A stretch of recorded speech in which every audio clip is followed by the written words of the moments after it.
Fiidiyowan waxaan ku tusi doonaa qaabka website-kaada loogu optimize gareeyo qaybta SEO-ga. Marka waa maxay su'aasha ugu horeysa xitaa waa maxay SEO? SEO waxay u taagan tahay Search Engine Optimization oo website-kaada haddii aad ka dhigto qaybta SEO-ga waxay ka caawinaysaa markaasi dadka inay website-kaada ka helaan qaybta search-ga Google-ha ay ka arkaan. Tusaale ahaan haddii qofka product uu raadiyo ama haddii uu raadiyo magaca website-kaada ama shayasha iibiso ama post-yada articles-ka aad soo dhigto haddii qofka uu ka raadiyo Google-ha ama qaybta search-ga qofkaas waxa u sahlanaanayo inuu markaas website-kaada arko waa haddii aad qaybta SEO-ga aad ka dhisto. Marka fiidiyowan waxaan ku tusi doonaa qaabka markaas website-kaada loogu dhiso qaybta SEO-ga ee Google-ha.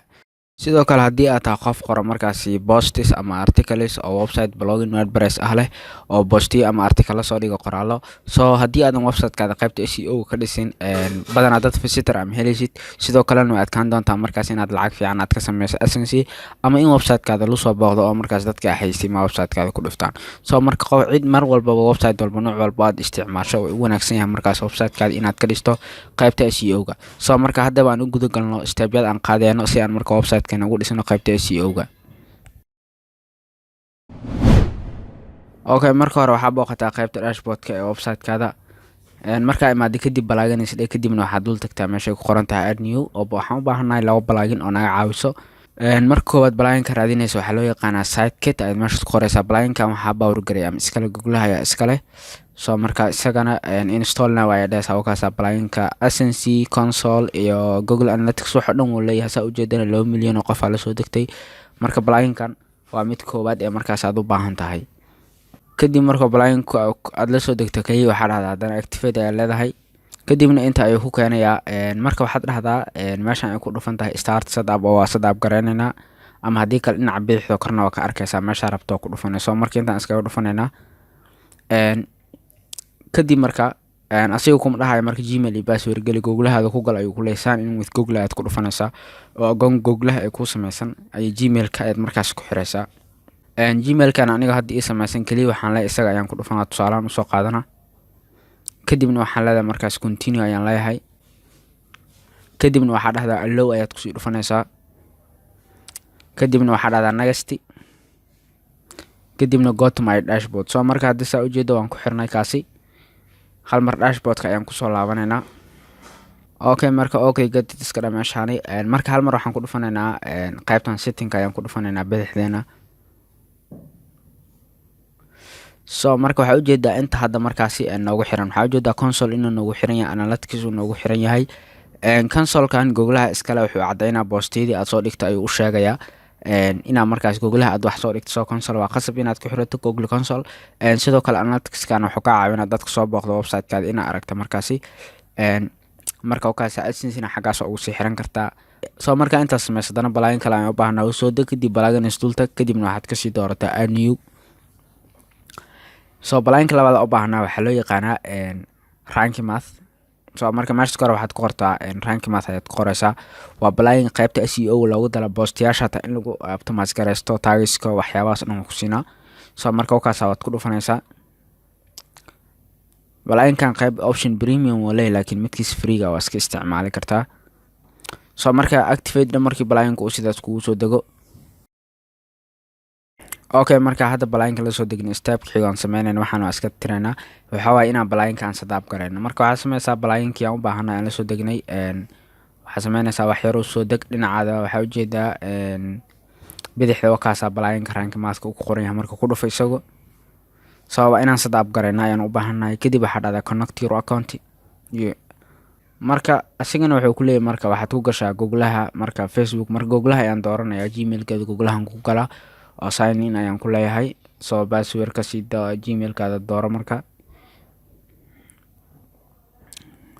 kadibna waxaa dhahdaa activate aan leenahay marka kowda hore waa activate gareynay kadib waan setup gareynaynaa markaasi advanced easy ku siina advanced aan doorana easy macnaha asiga shaqada ku qabana laakiin advanced ka wanaagsan. Advanced dooro kadibna start wizard ku dhufo advanced-ga macnaha adiga ayaa wax dhan maamulinayo. Easy marka dhaad asiga shaqada ku qabana kadib waxaa dhahdaa skip iska dhatan uma baahnid inaad wax soo import gareyso. Kadib waxaad sameysaa meeshan waxaa ku qortaa markaasi kadib waxaad sameysaa marka meeshan waxaad soo gelinaysaa loogada oo Google-ha oo website-kaada oo default share image-ka oo markaad wax share garaynayso.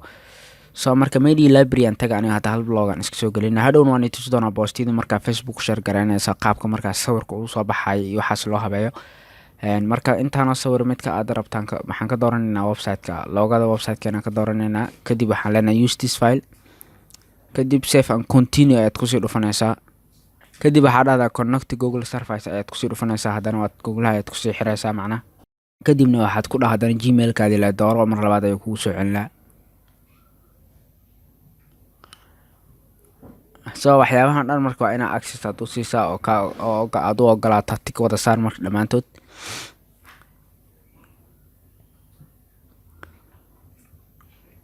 kadibna hoosooda continue kusii dhufo. Okay waxay waxaad sameysaa markaasi hoosooda kadib waxaa dhahdaa save and continue.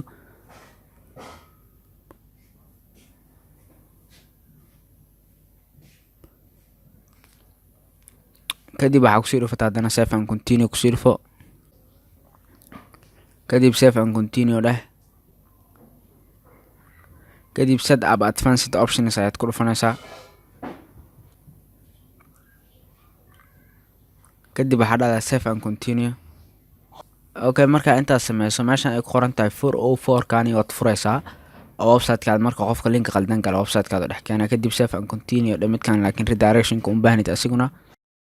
So waxyaabahan scheme-kan dhan asiga hore kugu habeey marka waxa ka bedelan save and continue la ku dhufo process-kan uu dheer yahay saad dareemayso process badan la maraa markii advanced tahay adiga sadaab garanayso. So marka ugu dambeyntii intoona keenay intaas marka aad ku dhiman marka xero soo deg meesha image SEO gan tick offer hadhow saad sawirada soo dhigtay qayblaha Google image-kiisa looga helo. Okay marka intaas aad sameyso marka intaas ugu muhiimsan kadib waxaan arkaynaa marka intaas sameyso sida page-kaada qaybta Google loogu optimize gareeyo oo qofka magaca website-kaada u soo baxay waxaas description-ka loo tuso. marka waxa hal mar tagaynaa all pages meesha ku qoran tahay kadib page-kan u baahanaa waa home. So intaan sameynaa bis samey page-ka home ayaan tagaynaa oo waxaan leenahay hostis edit ayaan leenahay. So edit marka dhahda page inta uu keenaa meeshaas marka waxaan ku haysanaa korkaas rankimaad oo kaasa magaciisa ku dhuf isagaas. So page-ka oo kaasa marka waxaan leenahay marka meeshan kood hore keyword aan iska siinayna oo waxaan ku qoraynaa magaca home-ka ayaan ku qoraynaa kadib waxaan leenahay comma hadda rabto iska dhaaf kartaa keyword-kan qasab maaha kaliya laakiin waxaa qasab ah inaad meeshan aad ku qorto edit snippet ayaad ku dhufanaysaa saa u jeedo bottom-kaas oo meeshan website-ka description-kiisa iyo magaciisa inaad ku qorto qof Google markaa raadi oo saa u jeedo korwakaasa saa u jeedo korwakaasa mobile ahaan iyo markaasi qofka desktop haysto ku arkay. So inta waxaan sameynaynaa waxyaabahan dhan markaas oo iska tirtirayna kadib waxaan rabnaa qornaynaa magacaan welcome to magaca website-keena ayaan ku qoraynaa qoraal caadi iska qoran kartaa waxaas u baahnid inaad adeegsato. marka intaas sameyso dhaad magaca website-ka soo dhawa magaca website-kaada ku darto kadib description oo baahanaa inaan hoos ku qorno faahfaahin yar website-kaada wuxuu ku saabsan yahay.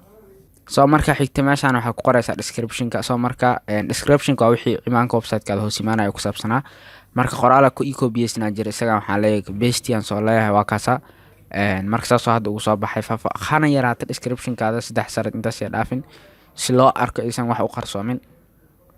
hadda haddii aan qabto mobile-ka hadda aan ku furo fiiri dadka mobile-ka haysta way arkayaan magaca website-keeda haddii Google lacal ku qoraan sidaas ugu soo baxaa faahfaahinta website-keeda wax oo dhan.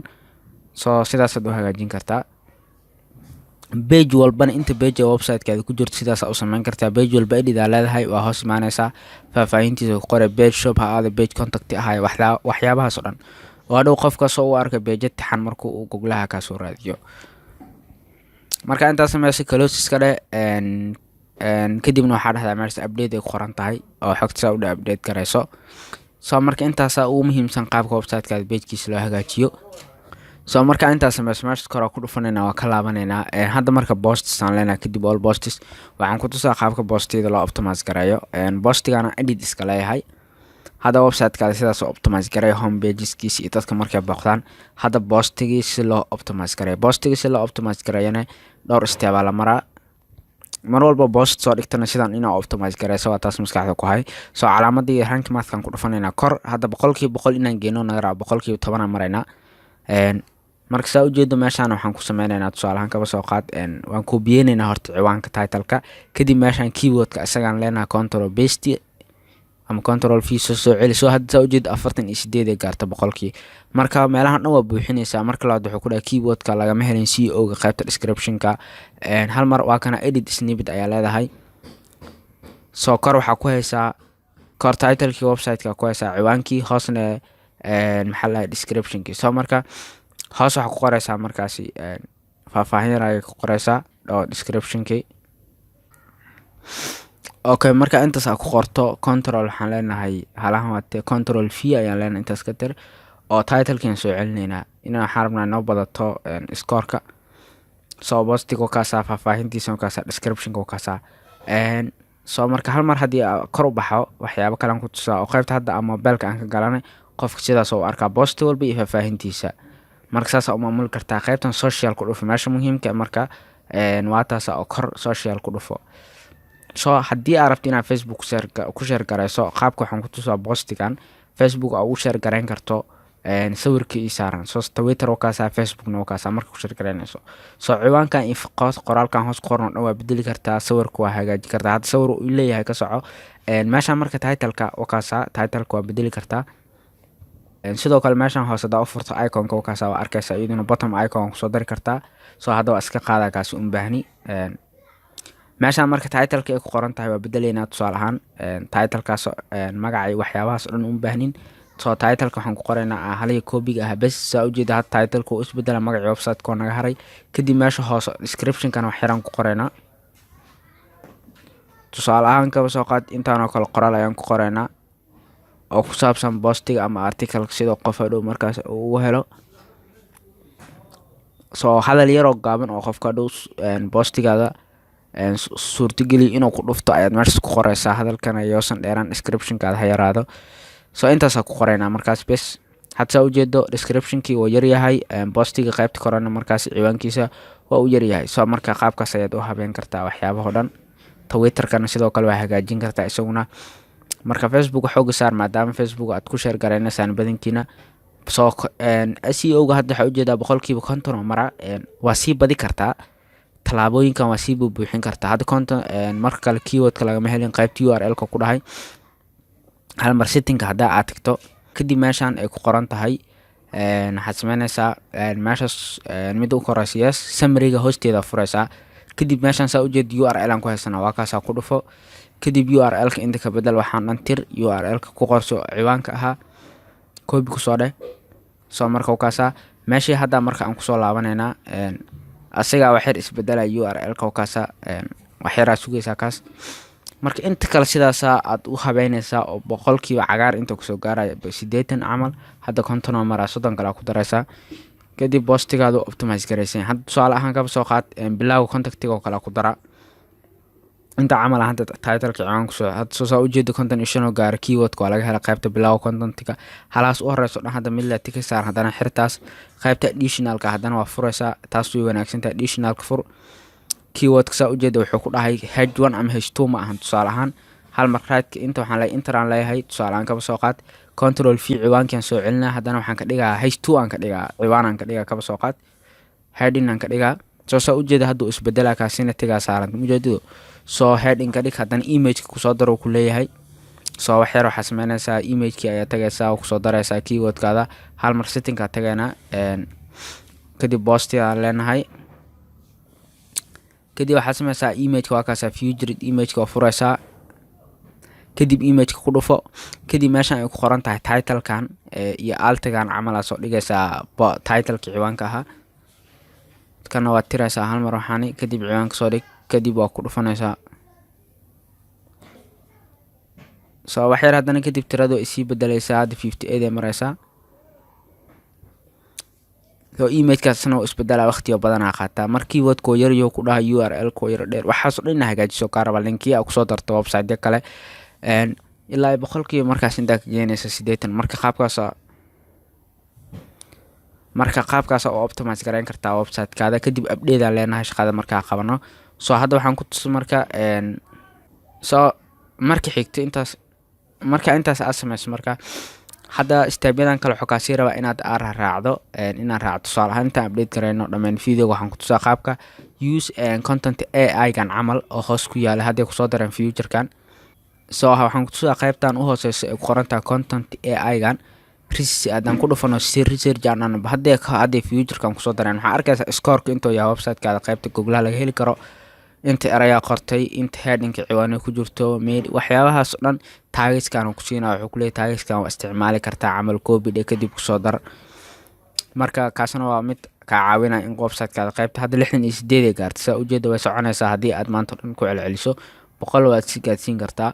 marka update aan leeyahay kadibna waan ka laabanaa. marka intaas kusoo gabagabeynaa. intaan wixii ka dambeeyo waad optimize gareyn kartaa. haddii aad YouTube ka raadisana 100 video waa helaysaa oo looga hadlayo rank mask oo postiga si loo optimize gareeyo. marka website-kaada saas oo optimize gareyn kartaa. sidoo kale hubi hadda 63% waa 80% gay intay marsa cagaar ka soo noqonayso waa inaa wada haddii arabto website-kaada in Google laga soo helo oo dadka ay ka arkaan.